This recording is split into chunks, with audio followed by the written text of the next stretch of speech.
set of 6-year-old twins arrived at a bustling U.S. airport from a refugee camp, their mother unaware that one of them, little Anya, carried a silent danger inside her. As they moved through customs, a canine dog named Rex suddenly fixated on Anya, not her bags but her body. His relentless alerts triggered a chain of events that would uncover a life-hidden parasite just in time. What happened next stunned everyone. If you want to witness how instinct and loyalty can save a life, like this video, subscribe for more real stories and stay until the end. You won't forget it. JFK International Airport hummed with the usual cacophony of rolling suitcases, announcements over the PA system, and a steady flow of weary travelers moving through customs. Amidst the crowd, a small woman with deep-set eyes and dark hair streaked with fatigue gripped the hands of her twin daughters, guiding them toward the arrivals area. Mariam Abbas had waited years for this moment, an escape from the dust-choked refugee camps of Jordan to a new life in America. Yet today, joy mingled uneasily with exhaustion and a mother's worry. Lena and Anya, her 6-year-old daughters, usually full of giggles and chatter, had been subdued since their connecting flight from Frankfurt. Lena remained glued to her mother's side, her wide eyes drinking in every unfamiliar sight. Anya, though, was a different story. By the time their plane touched down, Anya was feverish and pale, her body limp as Mariam carried her through the winding airport corridors. "He's just tired," Mariam whispered to herself over and over. The flights, the air, she'll be fine, but a seed of doubt had already rooted itself deep in her heart. Near the entrance to customs, Agent Daniel Cole adjusted his grip on Rex's leash. The 6-year-old German Shepherd stood alert at his side, scanning the line of incoming passengers with keen eyes and a nose trained to detect food, agricultural contraband, and biological hazards. It was a standard shift, one of many that blurred together during the long summer travel season. Daniel gave Rex a brief scratch behind the ear. "Easy, buddy, one more round." The two moved into position as another cluster of passengers approached the checkpoint. Mariam noticed the dog immediately. Rex's imposing frame and black and tan coat caught her eye, and her grip on Anya instinctively tightened. Lena peeked around her mother's skirt, fascinated by the animal. "Don't be afraid," Mariam murmured in Arabic, though her own heart was pounding. "It's just a security dog." But as the family drew closer, Rex's posture changed. His ears pricked forward, his body tensed, and a low, almost inaudible whine escaped his throat. Daniel felt the leash tighten in his hand. "Rex? What is it?" The shepherd's focus zeroed in on Anya. With deliberate steps, he approached the girl, nose working furiously. Mariam froze, her breath caught in her throat. Rex circled once, then gave a sharp, single bark. His trained alert. Daniel's brow furrowed. There was no open food, no suspicious packages. The family's documents were in order. "Ma'am," he said gently, motioning to Mariam, "could you step to the side for a moment, please?" Panic flared in Mariam's chest. "Why? We have nothing. Please, my daughter, she is sick." Daniel raised a calming hand. "I understand, it's just routine." But Rex wasn't calming. He stood rigid, his gaze locked on Anya's small frame. They gave another urgent bark. Lena began to cry, clutching her mother's leg. Mariam sank to her knees beside Anya, who was now slumped against her. The girl's forehead burned under Mariam's trembling fingers. "Please," she pleaded, eyes brimming. "She needs a doctor." The commotion drew a second officer, who quickly assessed the scene. "What's going on?" Rex alerted. Daniel replied tersely. "No visible contraband." He's fixated on the girl. The officer frowned. "Probably food on her clothes. They just came from overseas." "Maybe," Daniel replied. But unease gnawed at him. Rex had never issued a false alert, and the dog's current behavior wasn't just professional. It was personal, almost desperate. The shepherd paced in a tight circle, then lunged lightly toward Anya again, giving a soft guttural whine. Daniel knelt, speaking quietly into his radio. "Need medical over at customs. Child with fever, canine positive alert, unknown cause." Moments later, a paramedic arrived with a rolling kit. He knelt beside Anya, quickly assessing her vitals. "Fever's high, tachycardic, we need to get her to the clinic." Mariam's world spun. She clutched Anya tightly as officials made arrangements to escort them. Rex continued to hover near the child, eyes locked on her small frame with an intensity that sent chills down Daniel's spine. As the family was ushered away, Rex let out a low huff, sitting obediently but with tense muscles. Daniel crouched beside him. "You saw something, didn't you?" he whispered. Rex's only answer was a steady gaze toward the disappearing figures. For the rest of the shift, that look haunted Daniel. The seasoned handler couldn't shake the sense that his dog had just seen the first ripple of something far more serious than a simple customs violation. Daniel Cole's mind raced as he watched Rex's unwavering focus on the small girl now cradled in her mother's arms. This wasn't the first time his partner had detected something unusual, but this level of insistence was rare. The paramedic had already lifted Anya onto a portable stretcher, her fever continuing to climb as Lena and Miriam followed close behind, visibly distressed. Came the voice of Officer Mark Ridley, one of the senior customs supervisors who had just arrived on scene. Summoned by Daniel's earlier radio call, Mark glanced between Daniel and the tense German shepherd still poised as if ready to spring toward the girl again. "You're saying the dog hit on the kid?" Daniel rose slowly, maintaining a firm grip on Rex's leash. "That's right, twice. No contraband visible, no food. It's not a standard alert, but I've never seen him lock onto a person this way." Mark frowned. "Could be medications. Refugee families sometimes bring herbal stuff or unregulated drugs in their bags. Let's have the bags pulled and checked thoroughly." Turning to the other officers, he barked, "Full search. Every piece of that luggage goes through secondary." Miriam, overhearing the order, immediately raised her voice in protest, her accent thick with worry. "No drugs, we have nothing illegal. Please, my daughter, she needs doctor." Two customs officers wheeled the family's modest collection of suitcases and backpacks into the secondary screening area. Daniel and Rex followed, Daniel feeling the tug of a growing unease. Something about Rex's behavior gnawed at him. The dog wasn't fixated on the bags. He had eyes only for Anya. In the inspection room, officers meticulously unpacked every item. Worn clothes, a few books, toiletries, a handful of small toys, neatly folded papers. Miriam watched with tears tracking down her cheeks as Lena clung to her side, frightened by the chaos. The search yielded nothing unusual. No controlled substances, no undeclared items, no herbs or suspect materials. The officers exchanged puzzled looks. Mark exhaled sharply. He turned to Daniel. "So what the hell set Rex off?" Daniel didn't answer immediately. Instead, he gave Rex the command to search the room again, letting the dog work freely. Rex dutifully sniffed through the open bags, the floor, the inspection table. But within moments, he abandoned the search and trotted toward the nearby hallway where Anya lay on the stretcher, temporarily parked outside the room while medical staff prepared a private exam space.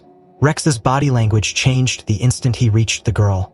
His tail stiffened, ears forward, posture low. He closed the short distance between them, nose hovering inches above her abdomen. He inhaled sharply, then began a precise, methodical series of sniffs around her midsection, over her belly, her sides, her lower ribs. Then, a sharp bark erupted from his throat. 1, 2, 3 short, deliberate barks, each accompanied by a pointed glance at Daniel. Daniel's pulse spiked.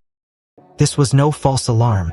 Rex was trained to signal on human remains, dangerous biohazards, and now, apparently something within this small child. Mark had followed close behind. His eyes widened at the sight. Jesus, he's not looking for luggage anymore. Just then, a new voice spoke up behind them. That's not normal. They both turned to see a tall woman in a customs uniform stepping forward. Short gray hair tucked beneath her cap. Her name tag read E. Gallagher. "Who are you?" Mark asked. "Elise Gallagher. I'm on shift today covering secondary inspections. Before this, I was a trauma nurse for 10 years. Her gaze was steady as she looked from Rex to Anya. "I've seen dogs alert on bodies before, but this is targeted. He's focusing on her abdomen. If your dog's reliable, and by the looks of him, I'd say he is, you need to take this seriously. That's not a reaction to medication or scent on clothing. He's picking up on something internal." Mark rubbed his temples. "Internal, like what? Infection?" Elise shrugged. "Could be, or something more severe. Parasites, ruptured organ, even necrotic tissue. Dogs can smell that kind of thing before we'd catch it. Whatever it is, that child's condition is deteriorating fast." As if on cue, a choked cry echoed from the hallway. Miriam's voice rose in panic. "Please help." Daniel didn't hesitate. We need to get her out of here. Mark hesitated a beat, torn between protocol and instinct. Then he nodded curtly. All right, medical first. I'll log it. Elise had already moved toward the gurney, calling out to the waiting paramedics. Priority transport. Possible abdominal emergency. Need ultrasound and full blood work stat. Rex whined softly, pacing alongside as the team began wheeling Anya toward the clinic. Daniel walked beside them, Rex at heel, unable to shake the weight pressing against his chest. This wasn't routine. This wasn't just another shift. Something dangerous was happening inside that small child's body, and his partner had sensed it first. Elise caught Daniel's arm as they entered the clinic wing. Your dog just saved that girl's life, she said quietly.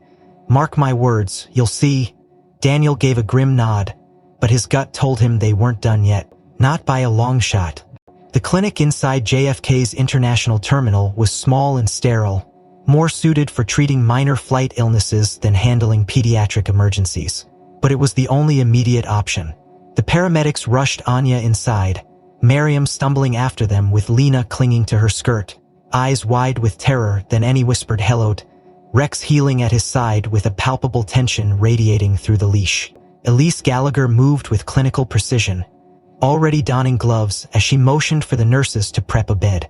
Anya's small frame looked even more fragile under the harsh fluorescent lights. Her skin had taken on a pale, lost grayish hue. Her head lolled from side to side, sweat matting her dark curls to her forehead. She's burning up, one of the nurses murmured, taking her temperature. Mama. Anya's voice was barely a whisper, her words slurred in Arabic. Miriam knelt beside her, trying to soothe her daughter, though fear tightened her throat. I'm here, Habiti. You'll be okay. Suddenly, Anya's body tensed. A sharp cry escaped her lips, and then her small frame convulsed with violent retching. The nurses scrambled to turn her sideways, catching the vomit in a basin. Daniel instinctively tightened his grip on Rex as the dog surged forward, nose working furiously. What's happening? Miriam cried, tears streaking her face. Elise spoke calmly but firmly. He's going into an acute phase. We need a physician now. One of the staff bolted for the hallway, returning moments later with a tall man in a white coat. Dr. Leland Carter, he introduced himself briskly, already assessing the child. Give me vitals. The nurses rattled off numbers as Dr. Carter examined Anya's abdomen with practiced fingers. She whimpered at the touch, her stomach distended and rigid beneath the thin fabric of her dress. Severe tenderness, he noted. Guarding present. Possible peritonitis. He turned to Miriam. Has she been sick prior to today? Miriam shook her head frantically. No, just tired from flying, but in the camp, there was bad water. Many children were sick. Dr. Carter's expression darkened. That could explain it. I'm thinking a gastrointestinal infection. Maybe severe bacterial enteritis or even parasitic. We'll need blood panels, a CBC, and start fluids immediately. Rex let out a sharp bark, startling everyone in the room. He advanced again toward Anya, nose darting directly to her abdomen. Daniel gave a command to heel, but the dog disobeyed first. Instead, Rex emitted a low, insistent whine, circling the gurney and returning to the same spot, nostrils flaring. Elise watched intently. He's trying to tell us something, she said quietly. Dr. Carter frowned, glancing at Daniel. Is your dog trained for medical detection? Daniel hesitated.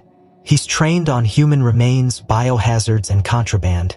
But he's never done this before, not like this. Elise added, he was the one who initially alerted on the girl. He ignored all the luggage. Whatever he's sensing, it's in her. Dr. Carter's gaze returned to the restless shepherd. That kind of focused behavior, it's hard to ignore. He turned to the nurse. Get me an ultrasound machine in here now. We'll take a look. You suspect something more? Elise asked. Maybe, Dr. Carter replied grimly. If this were just gastroenteritis, I wouldn't expect this level of abdominal distension, or the kind of alert this dog is giving. He may be picking up on necrotic tissue, a parasitic load, or something else we can't see yet. The nurses quickly prepped the portable ultrasound machine, wheeling it beside the gurney. As they applied the gel to Anya's abdomen and began scanning, Rex sat nearby, whining softly, eyes locked on the screen as if he understood the stakes. Miriam held Lena tightly, whispering reassurances in Arabic that rang hollow even to her own ears. Daniel crouched beside Rex, murmuring softly, "Good boy, stay with me." On the monitor, the grainy image of Anya's abdominal cavity flickered into view. Dr. Carter adjusted the probe, his expression tightening. "There," he said, voice low but urgent. "See that?" Elise leaned in. "What is it?" "It looks like an abnormal mass. Hypoechoic irregular borders. And," he adjusted the probe again, "there's fluid accumulating. Possible peritoneal effusion. This could be an abscess." Miriam sobbed openly now.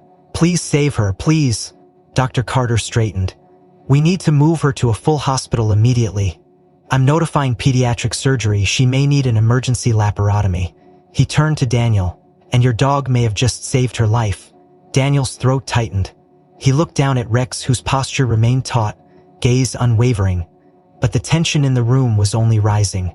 The true danger had just begun to reveal itself, and time was running out. Dr. Carter's eyes remained fixed on the ultrasound monitor, his brow furrowing deeper with each adjustment of the probe. The room seemed to shrink around them, the air thick with tension. The grainy image on the screen flickered ominously, revealing the mass nestled deep within Anya's abdominal cavity. Elise leaned closer, her voice low. "That doesn't look like any abscess I've seen." Dr. Carter nodded grimly. "He's not. Look here, see the cystic structure? Irregular walls, internal echoes. And these small modal patterns inside.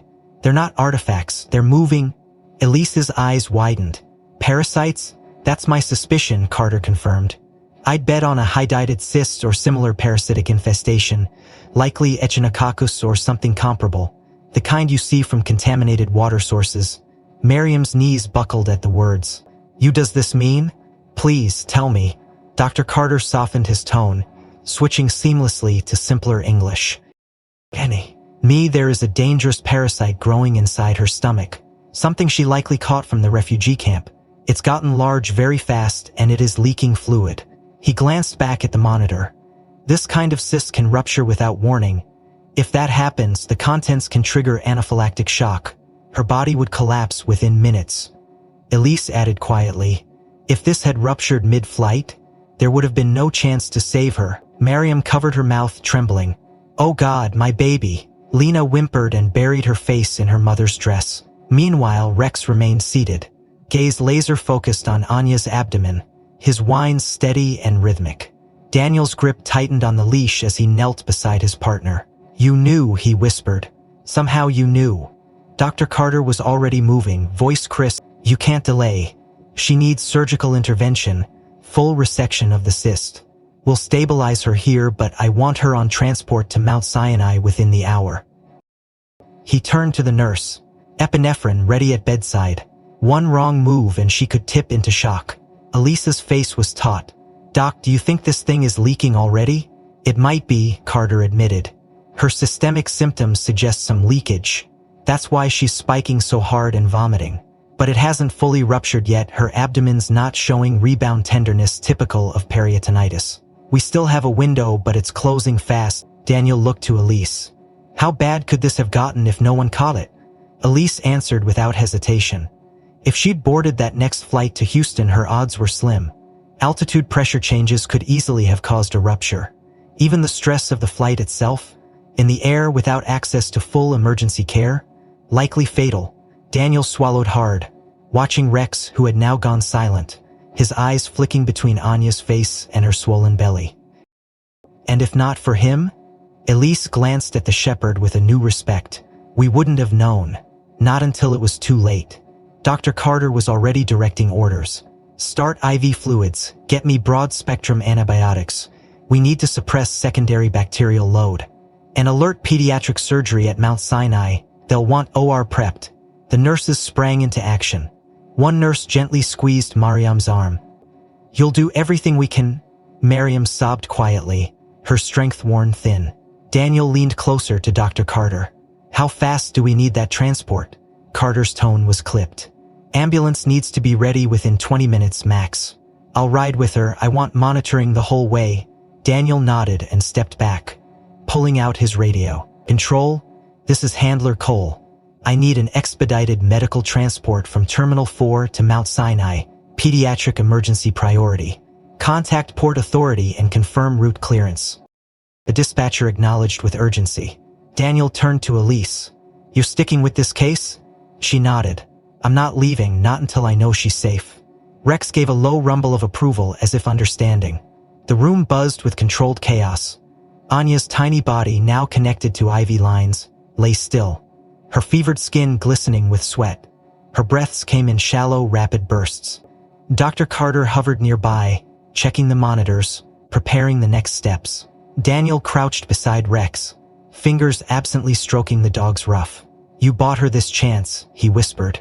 Rex responded with a soft chuff, eyes never leaving the fragile figure on the gurney. Outside, sirens began to wail. An ambulance was arriving. But as the team prepared to move, the monitors beeped a new warning. The monitor's shrill tones spiked again just as the emergency team began prepping Anya for transfer. Dr. Carter's fingers flew across the keypad of the monitor, adjusting dosage levels on the epinephrine drip as Anya's blood pressure dipped dangerously low. Push fluids, he barked. Let's stabilize her enough to move. The nurses obeyed without hesitation, hanging a second saline bag and monitoring her vitals with laser focus. Miriam stood frozen at the foot of the gurney, clutching Lena against her hip as though afraid the child would vanish too. Her voice was hoarse from crying, her lips whispering silent prayers in Arabic. Daniel remained beside Rex, his other hand gripping the radio tightly. Ambulance EITA, he called out. Less than 5 minutes, the dispatcher replied. Port Authority confirms route cleared to Mount Sinai. Elise looked to Dr. Carter. Ready to roll? He nodded tightly. As soon as we get her stabilized enough to survive the ride. But just as hope seemed within reach, an immigration officer stepped into the doorway, blocking the exit. His tone was formal, his stance rigid. I'm sorry, the child can be transported for emergency care, but the mother and sister do not have legal clearance to leave the secure zone. The room went still. Miriam stared blankly, not understanding at first. Elise narrowed her eyes. What the hell are you talking about? The officer's expression didn't change. According to current customs protocol, only the patient may exit under emergency exemption. The other two are undocumented, not yet cleared for entry. They must remain in the designated processing area until DHS authorizes movement. She's a mother, Elise said, voice sharp.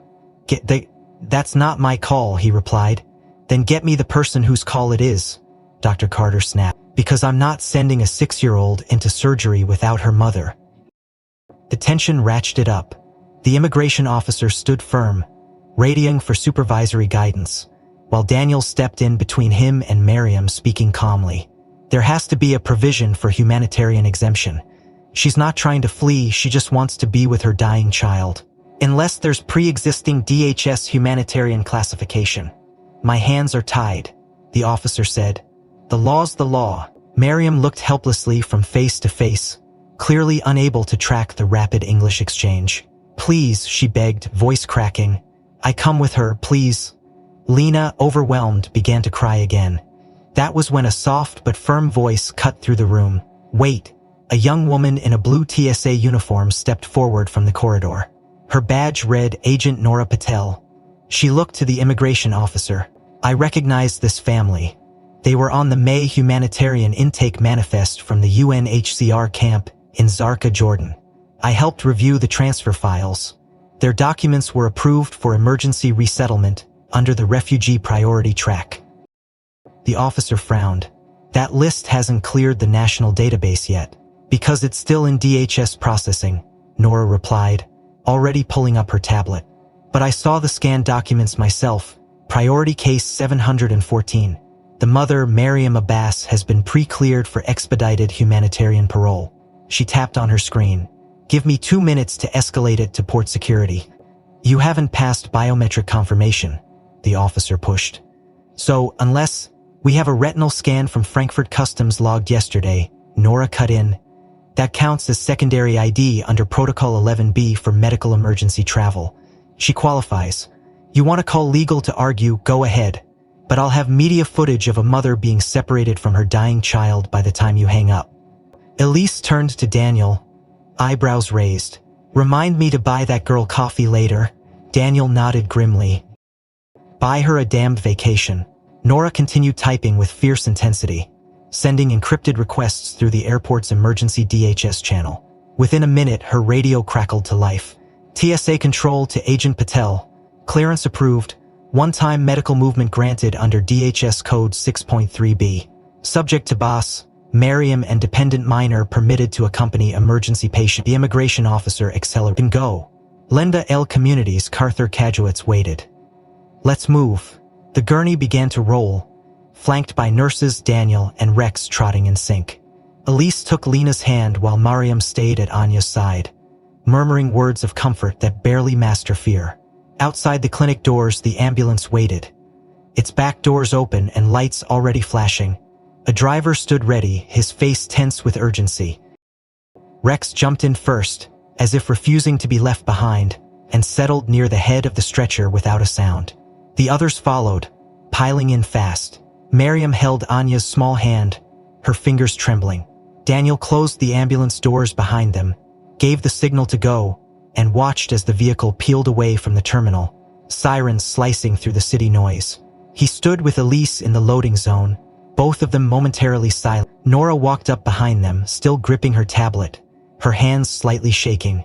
"I've never pulled that code before," she said softly. "You just saved 3 lives," Elise replied. "Don't forget that." But even as they spoke, Daniel's mind was already turning toward the next steps. What kind of operation Anya would face, whether they'd caught the parasite in time, and whether the girl, so fragile yet so stubbornly alive. The ambulance sped through Queens, weaving past evening traffic as sirens screamed and red lights blurred into streaks of urgency against the windows. Inside, the cabin was a tight pocket of focused chaos. Dr. Carter hovered over Anya, monitoring her vitals with one eye while prepping a syringe with the other. The paramedic across from him counted out loud, fingers tapping the screen on the heart monitor. "BP is dropping, 80/52. Pulse weak and thready." Anya lay motionless, her skin pallid and lips tinged blue. The IV line in her arm had shifted slightly during the rush to load her, but Dr. Carter stabilized it with practiced ease. "We're losing perfusion," he said flatly. "Oxygen up to 15 liters, push more fluids." Mariam sat just behind the stretcher, gripping Anya's ankle as if her touch alone might keep her daughter tethered to life. Lena sat on her lap, her arms wrapped around her mother's waist. But Mariam's eyes were glassy, unfocused, her mind somewhere far beyond the ambulance walls. Rex, seated on the floor beside her, watched with quiet intensity, his ears pinned and muscles coiled. He had never been inside an ambulance before, but Daniel had insisted he ride along, knowing something in the dog's presence had already steadied this fragile balance of fear and hope more than once. Suddenly, Anya's body jerked violently. A sharp, guttural sound escaped her throat and her arms snapped inward toward her chest. Her legs stiffened, then trembled as a full seizure overtook her small frame. Lena screamed, and Miriam did too. Louder, more guttural, her voice rising to a pitch of raw panic. "She's dying. Ya Allah, she's dying," she cried, her hands flailing toward the gurney before collapsing backward against the bench seat. Her body slid down until she was sitting on the floor, crumpled, gasping, her breath shallow and frantic. "Clear the airway," Dr. Carter ordered, already positioning her head. "Get the midazolam now. 5 milligrams IM." The paramedic fumbled the syringe into his hand while the second team member held Anya's shaking limbs in place. The seconds ticked in awful, jagged silence. Miriam rocked against the wall of the cabin, eyes wide but empty, her voice reduced to whispers in her native tongue. Her panic filled the space like smoke, pressing in on the team, threatening to unravel the urgency with noise and chaos. But then something shifted. Rex stood. Without prompting, the German Shepherd rose from his position and stepped toward Miriam. Gently, deliberately, he lowered his large frame beside her on the floor, pressing his body along her side. His head nuzzled beneath her arm, then rested heavily across her lap. Miriam froze. Her hand instinctively moved to the warm fur at her side. The weight of the dog grounded her in an instant. Something about the pressure, the steady warmth, the slow, regulated breathing that contrasted so sharply with her own ragged sobs. Rex didn't move. He remained curled against her, his body acting like a sandbag against the rising flood of hysteria. Slowly, the sobs changed. They softened.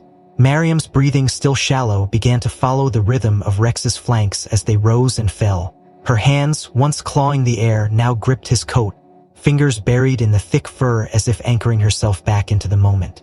Lena, sensing her mother comic, stopped crying and reached to pat Rex's back with small, trembling fingers. Good dog, she whispered, voice cracking. Good dog. On the gurney, Anya's convulsions began to subside. The midazolam worked quickly, her limbs relaxing under its effect, though her breathing remained uneven. Dr. Carter checked her pupils, his voice clipped but steadier. Seizure broken. Monitor for postictal response. She's still critical, but we're holding. Daniel, seated near the front with a direct line of sight, leaned in. We're 5 minutes out from Mount Sinai. Tell them to prep, or, Carter replied. We may not have time for more scans. The driver acknowledged the call, flipping the sirens into a sharper wail.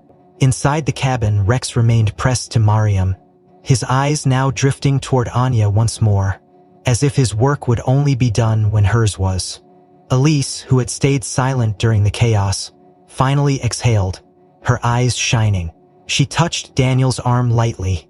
That dog just did more than any human in here could have done. Daniel didn't respond. He just reached down and brushed his hand over Rex's back. The weight of this moment pressed on his chest. This wasn't protocol. This wasn't training. This was instinct, empathy, intelligence. Something deeper than they fully understood. The ambulance banked sharply as it turned toward the emergency entrance. The hospital loomed ahead, its lights bright against the dusk like a lighthouse in storm. But inside the cabin, even as the team braced for the next wave of crisis, the quiet between heartbeats told Daniel something else was coming. The ambulance screeched to a halt in the ambulance bay of Mount Sinai Hospital, the red and blue lights still pulsing against the concrete walls. As the rear doors flung open, the trauma team was already in position, led by a tall, gray-haired surgeon with a commanding presence.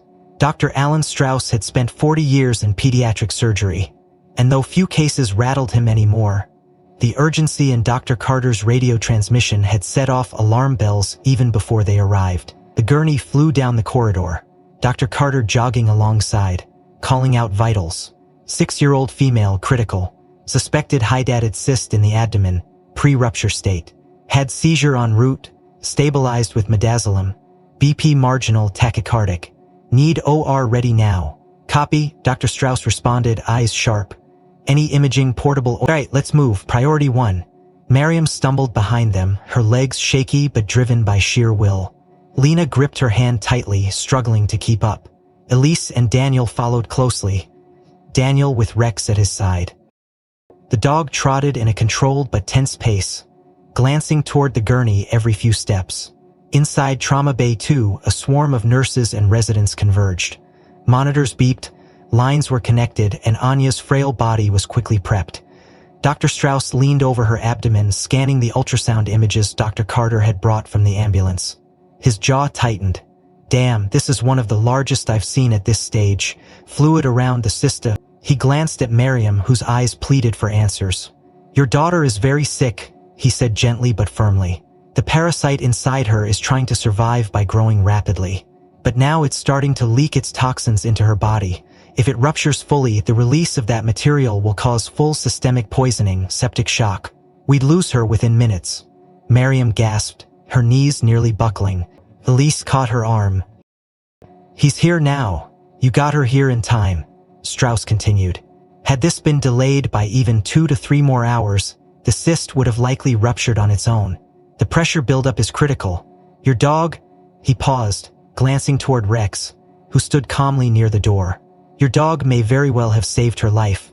The words hung in the air, the weight of them sinking in.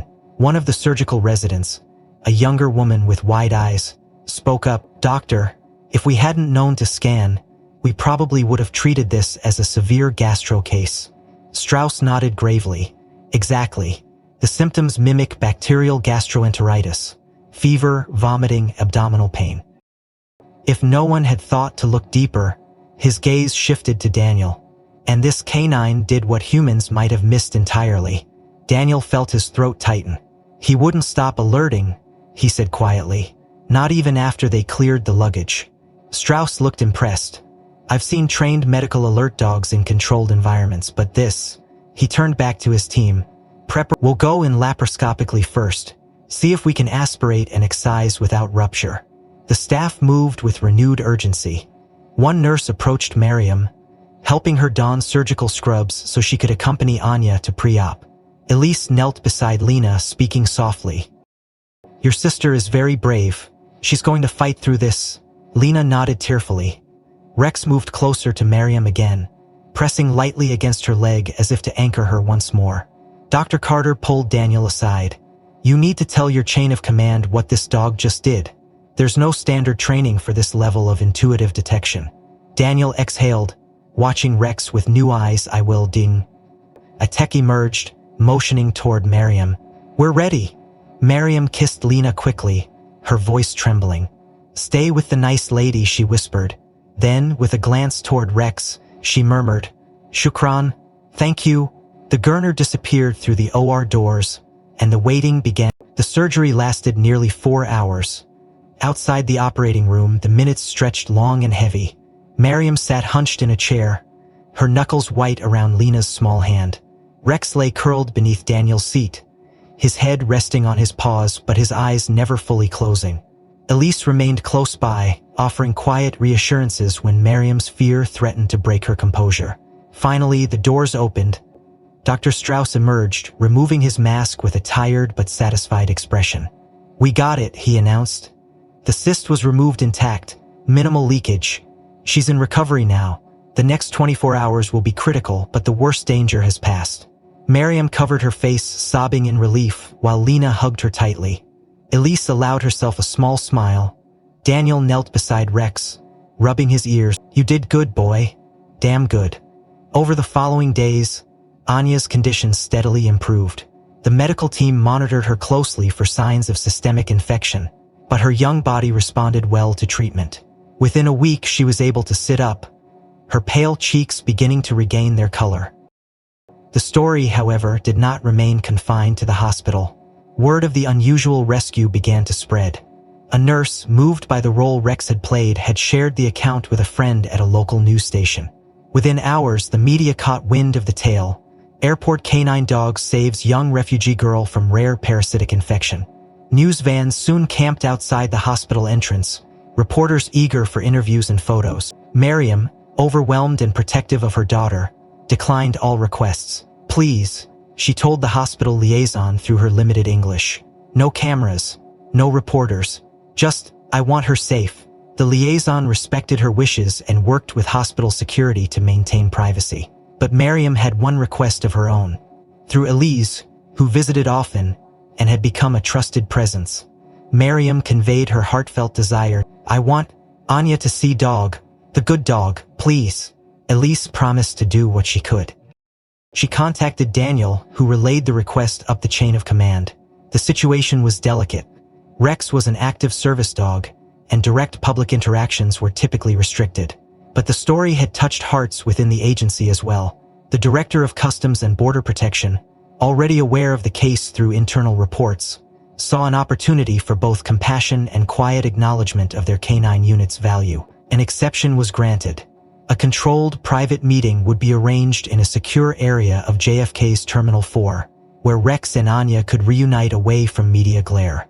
On the day of the meeting, Miriam dressed Anya carefully in a soft cotton dress, her hair brushed and tied back despite the IV still taped to her arm. Lena clutched her sister's other hand, excitement flickering in her eyes. A hospital transport van brought them discreetly to a side entrance at the terminal. Elise accompanied them, her presence a steady reassurance. Daniel and Rex waited in the designated space, a quiet section of the International Arrivals Lounge, cleared and cordoned off for the occasion. Daniel had groomed Rex carefully that morning, sensing the importance of the moment. The German Shepherd sat alert, ears perked, his gaze scanning the entrance. When the door opened and Anya appeared, supported by her mother and followed by Lena, something remarkable happened. Rex stood immediately, tail wagging in a slow, deliberate rhythm. He took a few steps forward, then sat again, as if understanding that the small girl approaching was still fragile. Anya's face lit up with a smile that seemed to erase weeks of fear and pain. Doggy, she whispered, Good doggy. Mariam knelt beside her, tears shining in her eyes. Say thank you, Habibni. Anya reached out a trembling hand. Rex responded with gentle patience, leaning forward just enough for her fingers to brush his muzzle. Her giggles, soft and bright, echoed through the space. Lena joined them, wrapping her arms around Rex's neck in an impulsive hug. The dog accepted the attention with quiet dignity, eyes soft. Elise stood nearby, discreetly wiping a tear from her cheek. Daniel knelt beside Rex.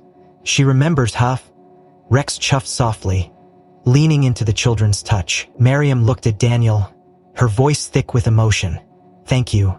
Your dog, saved my daughter. Daniel shook his head. It was him, he wouldn't stop, he knew. The moment stretched, simple and profound. No cameras intruded, no headlines captured the scene. Just a girl, a dog, and a bond forged in the crucible of near tragedy. For a long while, no one spoke, letting the silence honor what words couldn't. For a long moment after Anya's small hand touched Rex's muzzle, the entire room seemed to hold its breath. The girl's thin fingers traced the fur with a kind of reverence, her eyes wide and full of unspoken memory. Then, as if some invisible weight had finally lifted from her tiny chest, she giggled, a clear, bright sound that cut through the sterile hush like sunlight breaking through a winter sky. Mariam gasped softly, pressing her hand to her mouth.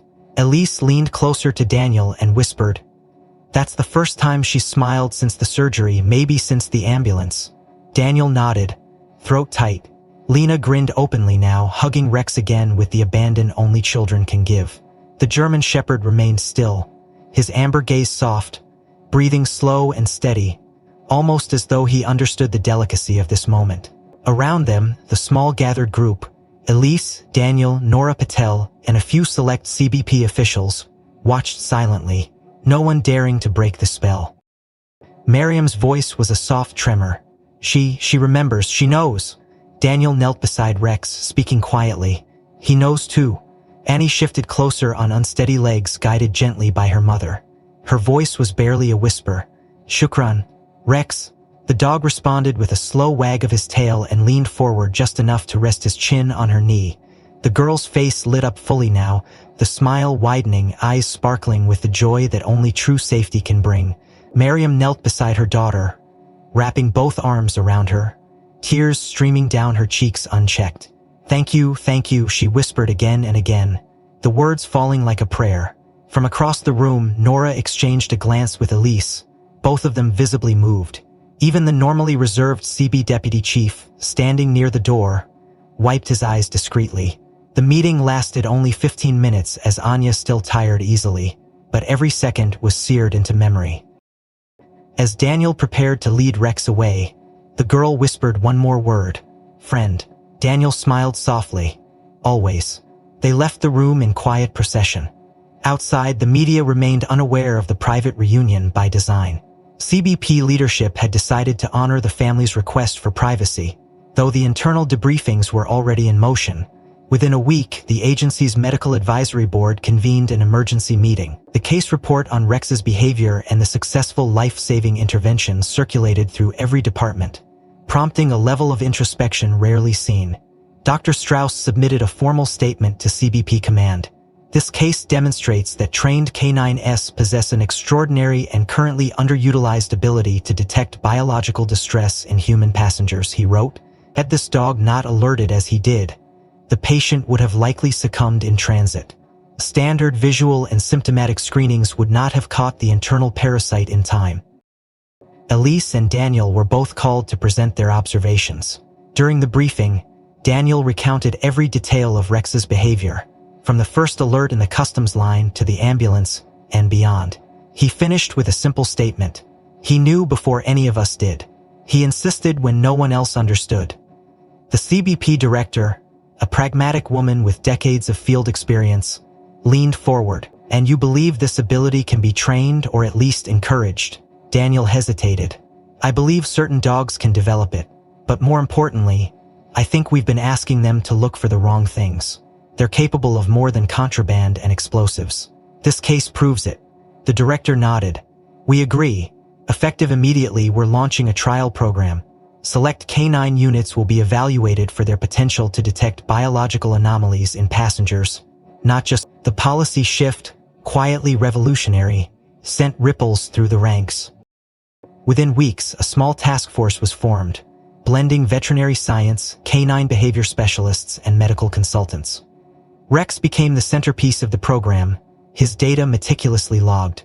Daniel worked closely with the team, helping to develop new training protocols based on natural canine responses rather than forced conditioning. Meanwhile, news of the initiative spread internally, sparking debate but also hope. In the broader world, the story of Rex's actions continued to circulate, albeit without official CBP endorsement. A few carefully worded articles appeared in major outlets, celebrating the canine's heroism while respecting the family's privacy. Public interest remained high. Back in her hospital room, Anya continued to recover steadily. Mariam stayed by her side day and night, watching with wonder as her daughter slowly reclaimed her strength. Each time a nurse or visitor entered, Anya would smile and say one word softly, "Rex." The bond remained, unseen but unbroken. For Daniel, the experience marked a profound shift. Each morning, as he clipped Rex's harness and prepared for another shift at the terminal, he looked at his partner with deeper respect and a new sense of possibility. The dog had taught them all a lesson no training manual could convey. And, as Daniel watched the first experimental canine unit briefings begin in a conference room 1 floor above the main terminal, he knew they were only just beginning to understand what these remarkable animals could do. As Anya regained her strength and color day by day, the walls of the children's ward gradually transformed from pale blue and sterile to a place of soft whispers and cautious laughter. Lena sat beside her, sketching flowers on paper, sometimes glancing at her sister as if to verify she was still there, still breathing evenly. Their mother had barely left the hospital room in days, sleeping upright in a plastic chair, arms crossed, her fingers unconsciously twitching in prayer. Every nurse, every technician who passed by the room seemed to move slower, more gently, perhaps moved by the quiet gravity of a child who had brushed too close to death and returned. But even amid the hum of medical machines and the shifting footsteps of care, one question remained on the mother's lips, unspoken but constant. Could they ever see Rex again? The paperwork for their humanitarian clearance had gone through swiftly now that the case had drawn public attention. Journalists had surrounded the airport, but the mother, Amara, had refused every interview with a polite shake of her head. "We are not here for stories," she had said once, in accented but steady English. "We are here because of life, because a dog smelled something no one else could." Now, sitting in a quiet office just beyond the hospital wing, Amara faced another kind of interview. Across from her sat Officer Daniels, Rex's handler, his crisp uniform and military composure slightly at odds with the warmth in his eyes. On the desk lay a printed request form, Amara's formal petition to visit Rex once a year, on the anniversary of the diagnosis, as a tribute, as a reminder. Daniels had read the form 3 times. Then he folded his hands, looked up, and said softly, "Ma'am, I wish I could approve this. I really do. But Rex is still on duty. As per federal protocol, he cannot be removed from deployment for personal visits." There was silence. Amara bowed her head, not in defeat but acknowledgement. She had lived too long under roofs made of tarp and fear to expect anything different. Still, her voice, when it rose again, was unwavering. "Then please, tell him thank you.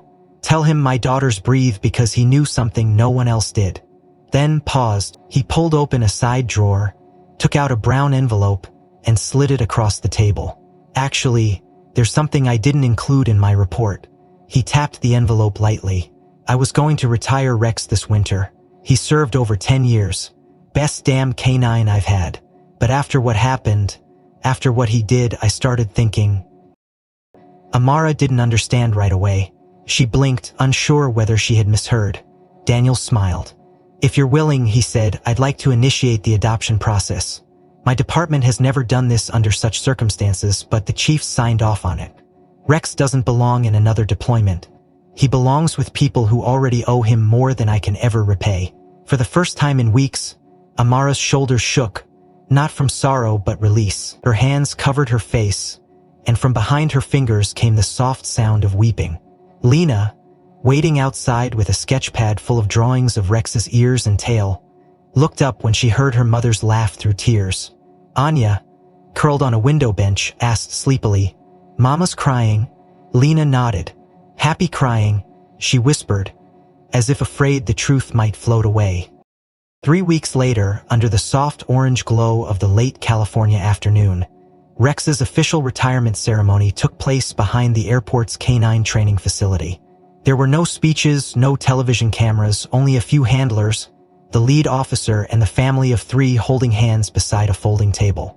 Rex approached slowly, not because of age, but because he seemed to know something was changing. He sniffed the air once, then headed straight for Anya, pressing his nose gently into her side.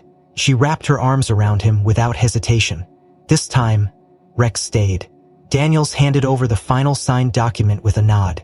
"He's yours now, not just for a visit, forever." He reached down to scratch behind Rex's ears one last time. "You take care of them, old man, you've earned it." Later that night, in the modest apartment assigned by the refugee program, Amara laid out a bowl of water near the balcony. Lena fluffed up an old pillow for Rex while Anya brushed his coat with a seriousness reserved for rituals and bedtime prayers. There were no grand words, no swelling music, just the quiet breathing of a family no longer in flight. On the wall hung a framed ultrasound image, Rex's gift, and, next to it, a photo of the 3 of them, with a tired German shepherd whose eyes, finally, had found home. If this story touched you, consider liking and subscribing to support more heartfelt content like this. What part of the story moved you the most? Was it Rex's instinct, the moment in the ambulance, or the final reunion? And by the way, where are you watching from? Drop it in the comments, I'd love to know.